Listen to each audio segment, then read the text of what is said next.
Guruve Gaurachandraya Harikaya Tadale Krishnaya Krishna Bhaktaya Tad Bhaktaya Namo Namaha Vancha Kalpatrubhyascha Kripa Sindhubhaivacha Patitanam Bhavanebhyo Vaishnavebhyo Namo Namaha Jaya Sri Krishna Chaitanya Prabhu Nityananda Shri Advaita Gadadhara Srivasadi Gaura Bhaktavinda Hare Krishna, Krishna Krishna, Hare Hare, Hare Rama, Rama Rama, Hare Hare. Dandavat Pranam, devotees. So, again, I'm catching up to as many of the questions and answers as I can. And I'll try to also do some while on the road. But basically, two questions I want to try to address today. One was whether or not we should worship the deity of Shri Krishna as we worship the deity of Narayana.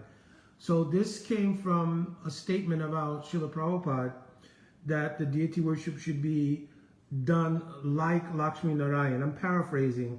There is a direct statement. I'm not remembering the direct statement, but certainly paraphrasing that Srila Prabhupada mentioned that the standard of worship should be like Lakshmi Narayana. Secondly was whether or not there should be more emphasis in the Kali Yuga, especially on Kirtan, as opposed to lecturing or speaking Harikatha. So I'm going to take the questions in reverse order with the last question first. So in that regard, certainly in this age, it's described Kaleya Doshanidhe Rajan Asteko Mahadguna Kirtanareva Krishna Shah Mukta Sangha Parambrajit. So it's mentioned clearly that in the Kali Yuga, the power of Harinam Sankirtan is the one outstanding quality in Kali Yuga that can alleviate all the faults of Kali Yuga, and when it's done in Mukta Sangha, different meanings are there, but Mukta Sangha can also mean especially when it is done in the association of pure Vaishnavas, because the potency inherent in that Harinam has the ability, like the very last verse of Srimad Bhagavatam states, Nama Sankirtaniyasa Sava Papa Pranashanam.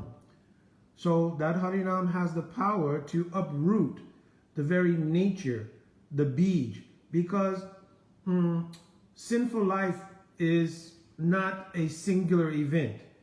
There is Parabdha Karma, Aparabdha Karma, Kut, and Bij. So all of these four things, Kut means the tendency, Bij means the seed, Aparabdha Karma is those things which have not borne fruit yet but are in waiting, and Parabdha Karma obviously means those things we are experiencing now as part of our karmic unfoldment. So the nature of Harinam Sankirtan, especially done in pure association, uproots the very root, the bij, the seed of this karmic cycle, so to speak, including all sinful activities there. It's also described even Nama Bas. Vaikuntha Nama Asesha Aga Haram Vidu. It's described in Ajamelu Pakyan, right? That even Sanket Parihasam Stobam Helanamba. Even Nam Abbas has the power to remove unlimited sins. But especially that Kirtan done, as we sing every morning, Mahaprabhu Kirtana Nitya Gita. That Kirtan that was performed by Mahaprabhu, which is imbued with praying, has the ability to uproot all kinds of sinful life. So no question in that regard, the prominence of pure Kirtan, Savot Bhavena Kirtan, that means Kirtan that has substance to it, right? Not Rag and Tal Kirtan. Rag and Tal Kirtan is also the Abbas of Nam. So it also has so much Sukriti file, so much benefit for those who both sing and in some cases literally perform, and those who hear it. So we cannot remove that Sukriti factor. But the real potency of Harinam, Savat Bhavena Kirtan, that Kirtan which is filled with the realization of the transcendental bhavs of Harinam, that is of a different nature.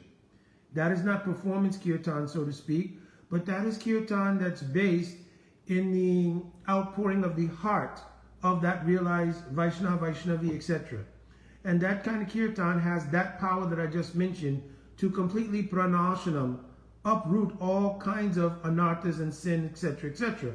So certainly in the Kali Yuga, this kind of kirtan is very necessary, and some form or a bas of that kirtan is also helpful. But especially when that kirtan is a bas, then we have to understand that Srila Bhakti-Siddhanta Saraswati Thakur is mentioned. The swarup of Harinam is Harikatha, and one without the other is incomplete. This is a direct statement of Srila Bhakti-Siddhanta Saraswati Thakur. So, if there is Harinam, Sankirtan, but there is no Harikatha, then that Sankirtan will be incomplete. Because the Harikatha is the Swarup, it is the inner reality of Harinam.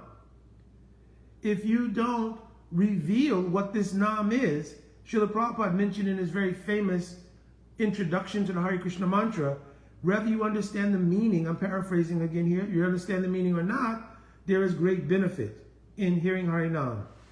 But if you truly want to realize what is the real nature of Harinam, Nama Chintamani Krishna's Chaitanya Rasa Vigraha, how Nam is Rasa Vigraha, Punasuro Nityamukto Abhinatom Nama Namyo, how Nam is not different from Krishna, you must hear Harikatha.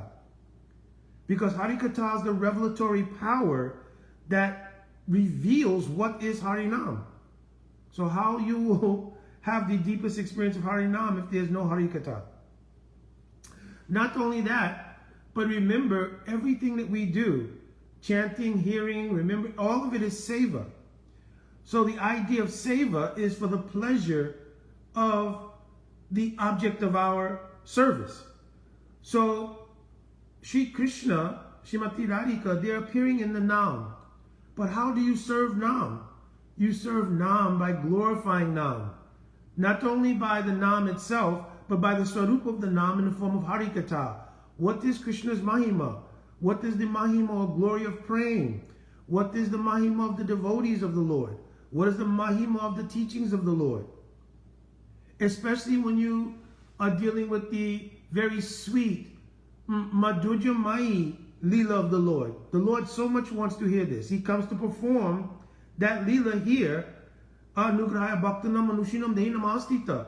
The Lord, out of his causeless mercy, Anugrahaya, performs those Leelas so that they'll be remembered and spoken about. So while doing Harinam and Harikatha together, the most efficacy is there as far as spiritual unfoldment or spiritual progress is concerned. So where there is the absence of Harikatha, then the tendency, directly or indirectly, of performance kirtan will become dominant. And the tendency will then be a predominance of self-enjoyment. The rag, the tal is nice, the atmosphere is nice, the incense is wavering through the air, everybody is dancing or swaying, eyes are closed, everybody's enjoying themselves and mutually nourishing self-enjoyment. But the whole idea of Harinam is to serve and give pleasure to Nami, means Krishna, Srimati Radhika, their associates. So if we don't remember their Leelas, we don't remember their glories, we don't remember their teachings, then how it will be great service to Harinam, which is not different from the Lord himself. So we should always keep this in mind, especially for authenticity, the statement of Srila Bhakti-Siddhanta Saraswati Thakur. Harinam and Harikatha are indispensable. They are the Rup and Swarup of Bhagavan. Nam is the Rup of Bhagavan, and Swarup is the intrinsic nature of Bhagavan. Oh, somebody's asking a question. Oh, Haribo Chutanand Prabhu. Okay, let me get to that section and then I will try to give an answer there. So, it's very important that anytime we do Harikatha, we always begin and end the Harikatha with Harinam. You understand? It establishes the objective of Seva by doing Harinam in the beginning, and by concluding with Harinam, it indicates the hope that realization of our worshipable objective was gleaned through the Harikatha. And similarly, if we are doing Kirtan, that Kirtan must be accompanied at some section by Harikatha, the glories of this Harinam. Right? And of course, it should be audience appropriate. You may not have to speak what is Ras, Lila Katha, Ras Panchadhyay at every single event where you're doing Kirtan. So, clearly, it should be audience appropriate. But the teachings of Bhagavan and Bhagavad Gita and the teachings of our acharyas in so many writings, they can also be spoken as part of the Swarup of Harinam to allow people to understand according to where their adhikara unfoldment is. So even if you're telling people, like I remember when we were beginning our service in Africa preaching, then we would go out for book distribution and we begin by doing Harinam. And when a significant crowd had gathered to the Harinam, then we would speak something briefly from the writings of our Srila Prabhupada or our acharyas and explain how this chanting is a means of awakening the real nature of the soul, and the soul is different from the body. So even very fundamental Gaudiya teachings or bhakti teachings can be given. And then we observed that people then took more of an interest, rather than being a phenomenon of entertainment for some people or curiosity for some people. Once they heard something about what the chanting was, their curiosity was more awakened, you understand, in a deeper way. So then they would show up at the Sunday program, and their progress in bhakti, many of those became devotees. So you can see the direct correlation between Harinam Sankirtan and Harikatha. So unfortunately, there is a tendency or a trend towards the idea of Kirtan exclusively, nothing else. We'll do Kirtan, and that's the Yuga Dharma, right? But they're forgetting this fact, those who espouse like they're forgetting this fact, that all of our acharyas have mentioned, and I mentioned particularly Srila Bhaktisiddhanta Saraswati Thakur, that you cannot have Rup without the Swarup. So there must be Harikatha. My also suggestion was that any event where Kirtan is prominent, like in our Rath Yatra, right? When the Rath Yatra comes, then there should be Harikatha of Rath Yatra. What is the meaning of Rath Yatra? What is the origin of Rath Yatra? What is the significance of Rath Yatra in Mahaprabhu's pastimes? Because by hearing all of these things, especially the devotees who are participating in the Rath Yatra, their mood, their understanding while doing Kirtan in the Rath Yatra will be so much enhanced. And therefore, Sarvot Bhavena Kirtan. That Kirtan will contain the elements of the revelatory potency in the Harikatha they've heard about the Rath Yatra. Just, one thing, the amazing feature of Rath Yatra is in our Gaudiya theology such a deep thing. In Srimad Bhagavatam, where Krishna does not return to Vrindavan, of course in Gopal Champu, Jiva Goswami Pad has explained that after killing Dantaraka, Krishna returns to Vrindavan. But it's not in Srimad Bhagavatam. Also, our Vishwanath Chakravarti Thakur Pad has mentioned in his commentary that in one form Krishna returns to Vrindavan with Nanda Maharaj, right? So there's many considerations in this regard. But from the angle of vision of Srimad Bhagavatam, Krishna is not mentioned there as returning to Vrindavan. When the Brijabasis meet Krishna at Kurukshetra and they plead to Krishna, especially the gopis plead to Krishna, Anya Ridoya Moramana Vrindavan, Moni Vani Eka Karijani. Radhika tells to Krishna, listen, if you want to show mercy to us, then you should place your two lotus feet in my heart and return to Vrindavan, because my heart and Vrindavan are one thing. So in the Rath Yatra ceremony, this is what happened. Krishna Vardalana Jai Bhavantra. In this Rath Yatra, Mahaprabhu, who is the embodiment also of Mahabhav Sarup Shrimati Radhika, then in that form, he brings Krishna back from Dwarka right? And Grand Road is like Kurukshetra, brings the Lord back to Gundicha, which is like Vrindavan, right? Or is Vrindavan. You understand? So this is a very significant thing. This is the pinnacle of the success of all Brijabasis, that they've brought Krishna back to Vrindavan. You understand?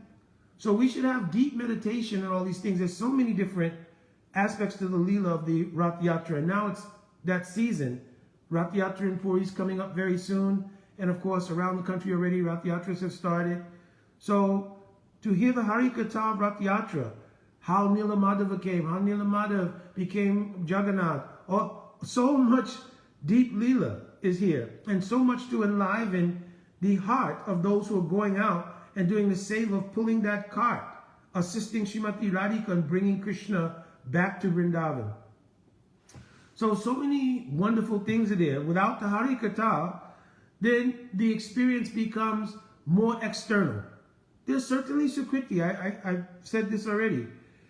There's no doubt there's benefit to anyone who will perform the Rath Yatra, see the Rath Yatra, pull the cart of Rath Yatra, do Kirtan in Rath Yatra, be a witness to all of that, right? There's certainly some Sukriti. But if you want the real potency of the Rath Yatra to come into your heart, then must be Harikatha of Rath Yatra. And again, disregards any time Kirtan is being done. As far as the second question is concerned, our Srila Prabhupada, as I mentioned in the beginning, has made the statement that the standard of worship in the temple should be like the worship of Lakshmi Narayana. Srila Prabhupada also mentioned and gave an example of the high class of worship that is present at Sri Radharaman temple in Braj, right? So just to make things clear, Srila Prabhupada was not speaking about worshiping the deity of Radha and Krishna as Lakshmi Narayana, because that would be Rasabhas. So Srila Prabhupada certainly was not indicating that. He was indicating the standard of worship, meaning purity, cleanliness, punctuality, the nature of what's offered, right? So he was speaking that the worship should be of a standard like Lakshmi Narayana, in terms of, especially in the West, we have so much opulence, that we should take that opulence and employ it in the service of Shri Radha and Krishna, right?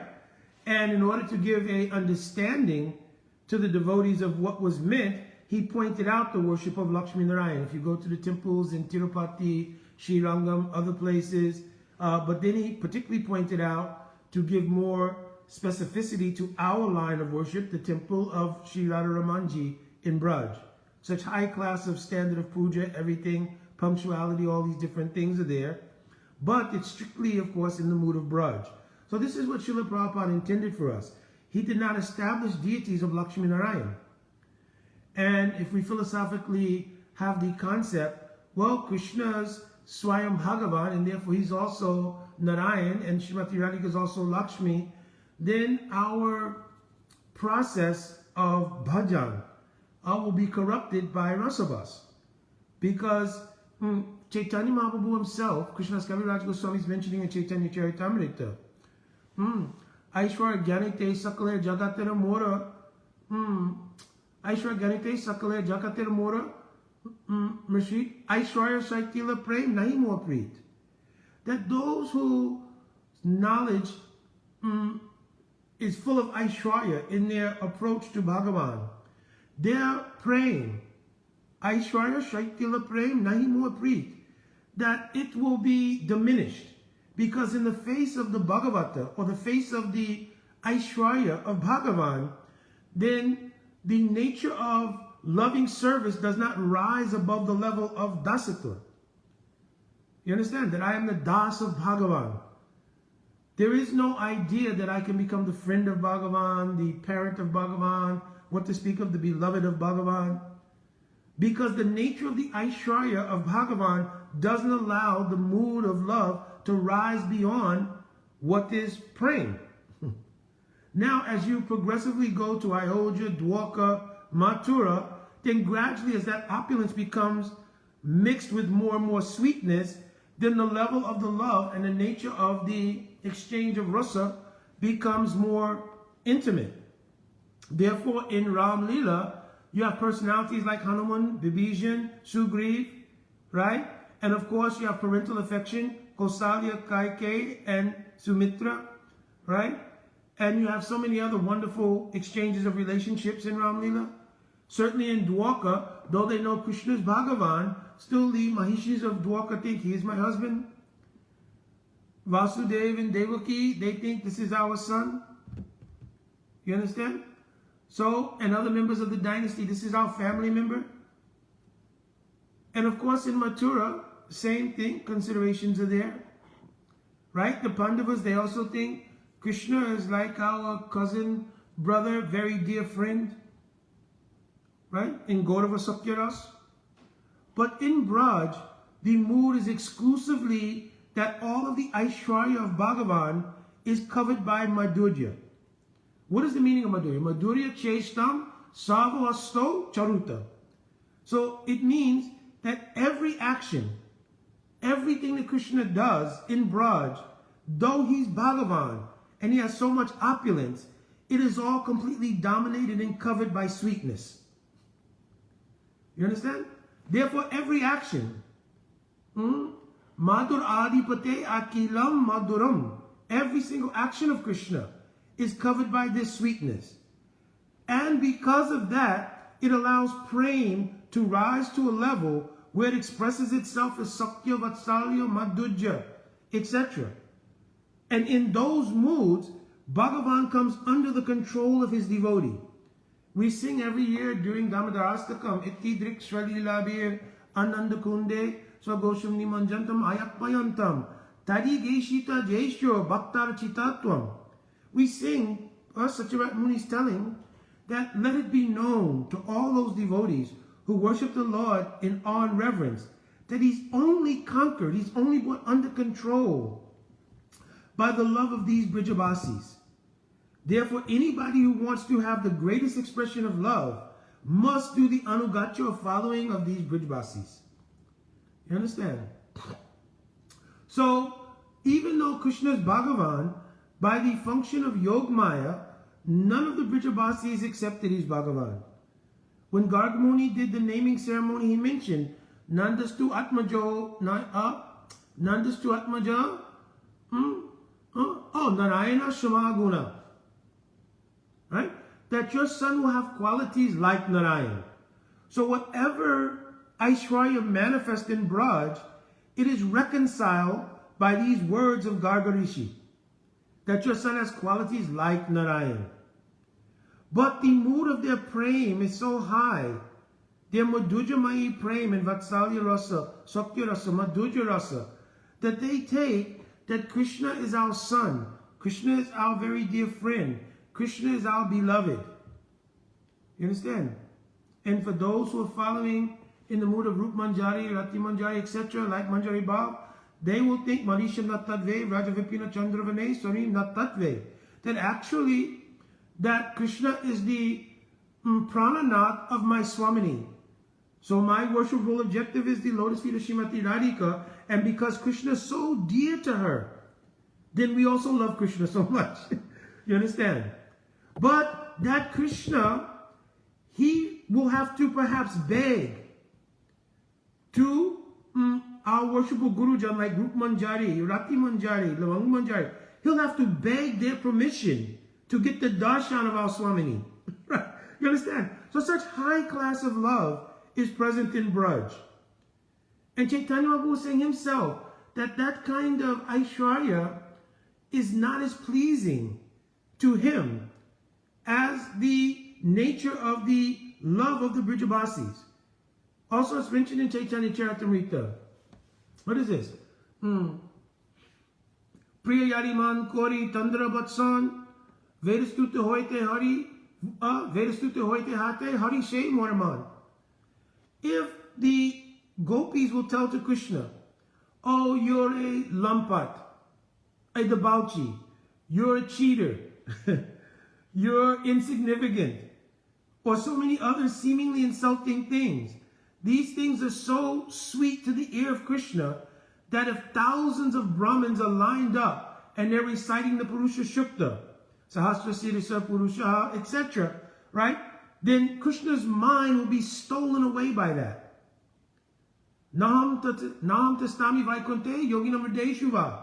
Tatasta tastami narda.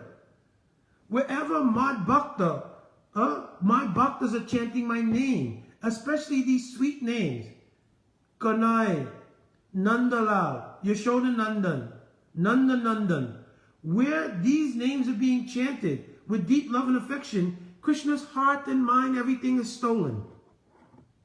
And therefore he immediately runs to that place.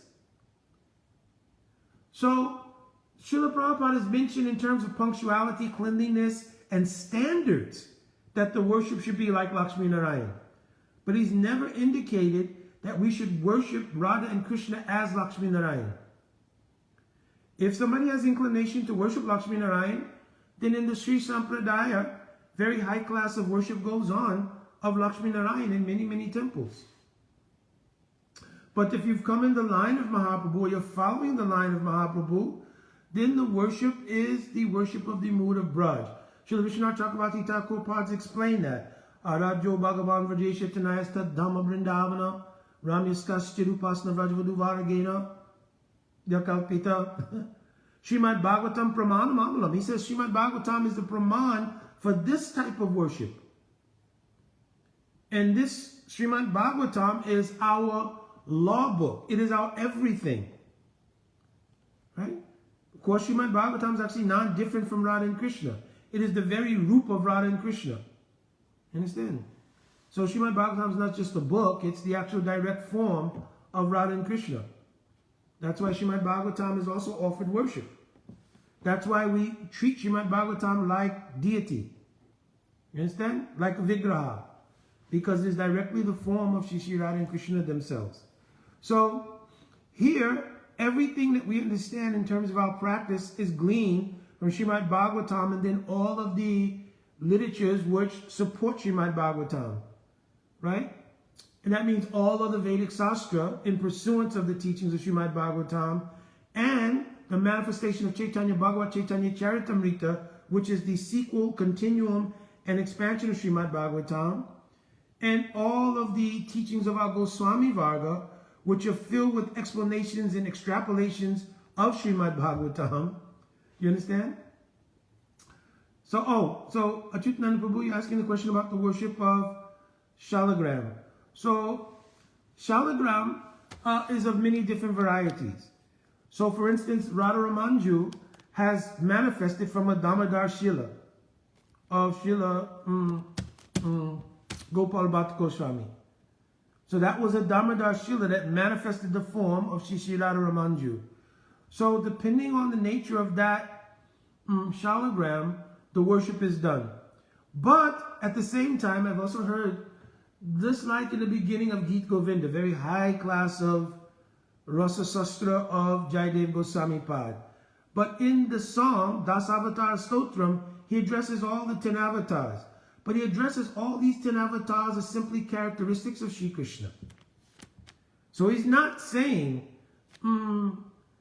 like blindly, well, because Krishna Swayam Bhagavan, then Narasingha, Kurama, Matsya, etc., they're all they're all of the same nature. They're all God. In Madhurya Kandamini, Vishwanath Chakravarti Thakur Pad quotes Jiva Goswami Pad.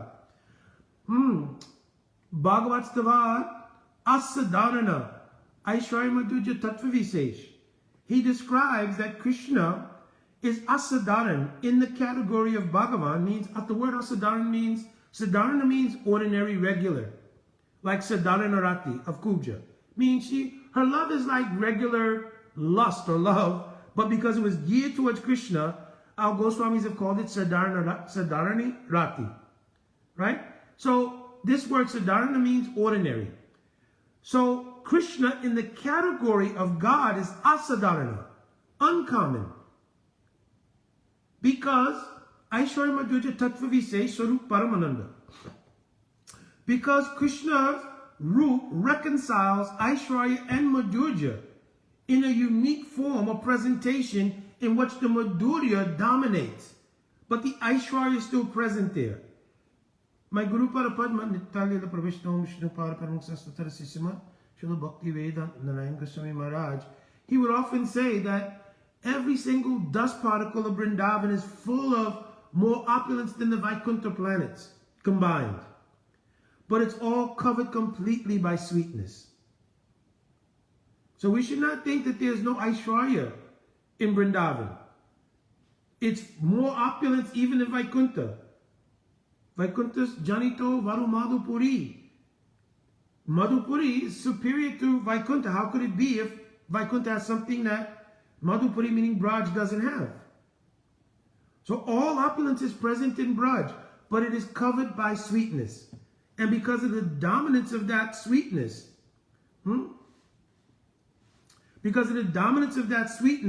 it gives facility to the higher levels of praying.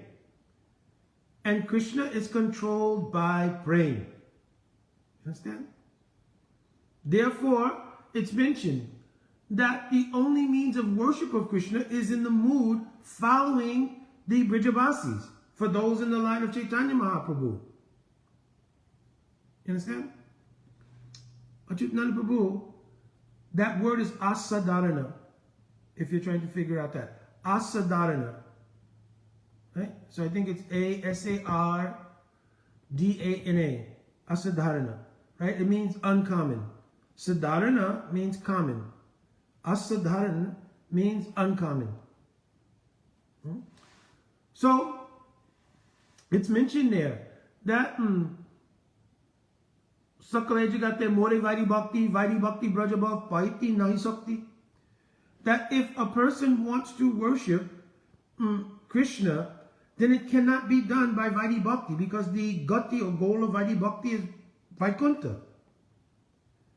So by Vairi Bhakti, one cannot worship Shri Radha Krishna Yugal. Oh Mukunda, this is a quandary here now, because I thought that we were practicing Vairi Bhakti because we're not eligible for Raganuga Bhakti. Srila Prabhupada has never introduced the practice of Vairi Bhakti. Every single system of practice of service towards the Lord is imbued with vidhi, means rules and regulations. You understand? Raganuga Bhakti doesn't mean the absence of rules and regulations. Raganuga Bhakti refers to the goal by which you are performing these rules and regulations for. What are you doing it for? If you are doing these to obtain the service of Rajendra Nandan Sri Krishna, it is Raganuga Bhakti. And prior to eligibility for the true earnest practice of Raganuga Bhakti, it is called Raganuga Pravritti. In other words, it is the progressive practice towards coming to eligibility for in earnest practice of Raganuga Bhakti. So there is no Vairi Bhakti purely being practiced. We are following Vidhi. And in that regard, our acharyas have mentioned, yes, by Vairi Bhakti. We should understand what they mean by Vairi Bhakti. It means the following of the Vidhi, to wait doing Mangalarti, Guru Padashraya, all of the different angas of Bhakti, 64 angas of Bhakti, to chant a fixed number of rounds. These are Vidhis. You cannot practice Bhakti without these things. But the goal of doing these things for us is to obtain the service of Srimati Radhika, or at least any mood of Brijabasis. And because it cannot be obtained according to Chaitanya Charitamrita by Vairi Bhakti, it is axiomatically then in the category of Rag. Why? Because it follows in aspiration the moods of those who are Ragatmik. Ragatmik means the eternal associates of Bhagavan whose hearts are filled with a particular type of Rag or attachment to Bhagavan. We want to serve Bhagavan like them. We're doing the anugatya of those eternal associates. Like Rupa Manjari comes to this world as Rupa Manjari comes to this world as Rupa Goswami. We're following the teachings and practices laid out by Rupa Goswami to obtain the mood of Rupa Manjari. So we're following Vidhi in order to obtain that. That is Raganuga. And before there's true eligibility, we're in pursuance of that eligibility. It is called Raganuga Pravritti, the progressive path to eligibility to practice Raganuga. Understand?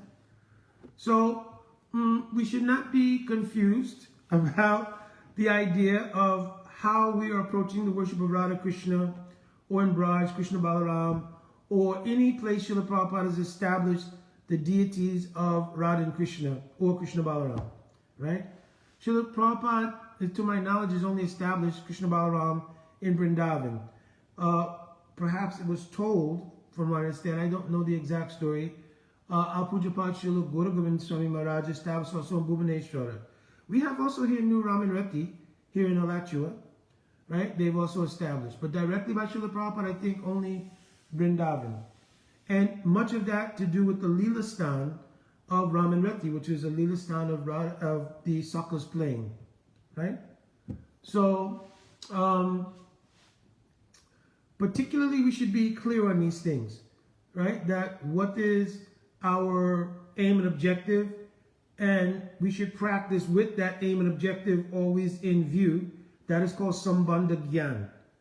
We will hear from Shri Guru, especially at the time of Diksha, what is Sambandha Gyan? What is your aspirational goal? Therefore, what should your meditation be? And we're not reinventing the wheel, because our Srila Prabhupada and our whole Gaudiya line has given a protocol and practice system that we follow. So if you really carefully, and every time I travel, if I've not done Harikatha in that place, or haven't done it in a long time, I reiterate the importance of the dhyan or meditation regarding the system of practice that we currently have. Because this is the methodology by which we're unfolding to that goal that we want to obtain. So we need to understand from morning to evening, all of the sadhachar and all of the sadhana that's performed, what's its meaning, what's its significance. And you'll see it's all in the category of Rag Marg. From the time you wake up in the morning and do your stav and stuti to Shri Guru, to Bhagavatam, Mother Earth, all the different stav and stutis you do according to your personal situation. And then, of course, your attendance of the Mangalarti, singing of Guru Astakam. Guru Astakam alone can reveal so many things. I've spoken on Guru Astakam so many times. And I've also heard Harikatha of Guru Astakam so many times. So to understand the deep dhyan or meditation that's involved there. And then the meditation on doing Tulsi Seva. And then chanting your Anik. What is the meaning of all the mantras in Gayatri, etc. Then understanding Harinam and how it's related. Right? Then all of your sevas throughout the day.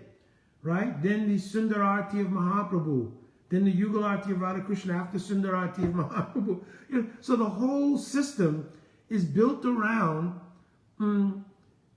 unveiling the actual goal. But we have to be attentive to the unveiling process.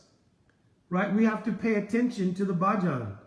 I mentioned yesterday on our Monday night phone conference class, Niyamagraha is a very important thing to understand. So Niyamagraha and Niyamagraha, either not following the rules and regulations or following them ritualistically, will not help your bhakti to grow. You understand? Because once you start ritualistic practice, then bhakti becomes like a religion. You understand? It's not a relationship, it becomes a religion. Yeah, Krishna consciousness is my religion. And these are my practices. And then what happens is, I mentioned last night on the phone conference, I'm going beyond the purview of the question right now, but I think it's important, is we start to develop a concept that simply by fidelity in the practice and faith symbolized by my joining and accepting the wearing of Vaishnav China like Tilak and Kaunti Mala, etc. Then when I die, I'm automatically going to go back home, back to Godhead. So this theology is popping up within the true Gaudiya theology because in many cases there's not a deep meditation and dhyan on the practice itself. And because of that, there's not necessarily the ability to feel or realize, except in an external way, where we're more dominated by the mode of goodness. We feel better about our eating, better about our environment, better about the company we keep, right, is one thing. But the true inner realizations about the nature of your Atma, about the identity of your Atma, etc., because those things are not coming, because the practice has been separated by formality and ritualism, right? Then the true unfoldment of the Swarup Shakti embedded in the practice is not revealing in the heart of the practitioner the true revelations regarding the Atma, their relationship with Bhagavan, etc. So because as we go on practicing longer and longer in that way, we become kind of set in the idea, well, this is what it is. I've not heard ankle bells or heard a flute or anything. I guess this is what it is. I'm just going to practice. And then anytime somebody passes away, we say, oh, they've gone back to the spiritual world. They've gone back to Krishna now, right? We've started to accept it almost in the same fashion as fidelity in Christianity. If you avow your acknowledgement of Jesus Christ as your Lord and Savior, then, you know, regardless of how much depth you experience in Christianity in reality, that avowing and following at least the tenets, you're guaranteed to go back to heaven. But it's not like that in Bhakti, right? You actually genuinely have to have your Atma come into a position where it becomes one with the Swarup Shakti. This is expressed in the verse of Narada Muni when he's speaking to Vyasadeva. Prayujamani mai tvam surim bhagavatim tanun. Parabdha karma nevano anyapatat panchabodhika. When all parabdha karmas were gone, anyapatat panchabodhikam, and the body of 5 elements was no longer needed, and it falls away, then prayuj, a complete connection between the Atma and Swarup Shakti takes place. When that takes place, Suram Bhagavatim Tanum, a Tanu, a body which is filled with Swarup Shakti and its own identity, relationship, and everything else, right, is one with the Atma. That body is then suitable for the service of Bhagavan, and it is in that body that one is transferred to wherever Krishna is performing his Leela in the universe in their next life, where they will come into the association of the eternal associates, and their prem will grow. And their Vastu Siddhi body, their eternal spiritual body will be there, and their prem will go through stages according to the nature of their rasa. You understand? So we have to be in tune with these things, and that requires some depth of contemplation and meditation on the practice. So we're not doing it rote, right? All right, I think that hopefully explained the answer to Prabhuji's question, and also to Diddy's question, who asked the question about the Kirtan, and so forth. All right, my Dandavat Pranams, Vancha Kalpaturvishya, Vipashindavevacha, Patitanam Pavanebhyo Vaishnavebhyo Namo Namaha. Jai Shri Radhe Radhe, Jai Chitananda Prabhu, Sadan Siddha Prabhu, other devotees, Lalita Saki, who came on. And Chitananda Prabhu, thank you so much for your help with the preaching mobile. I have not forgotten how much you helped me, and you'll be surprised if you see it now. Jai Haribol Radhe Radhe.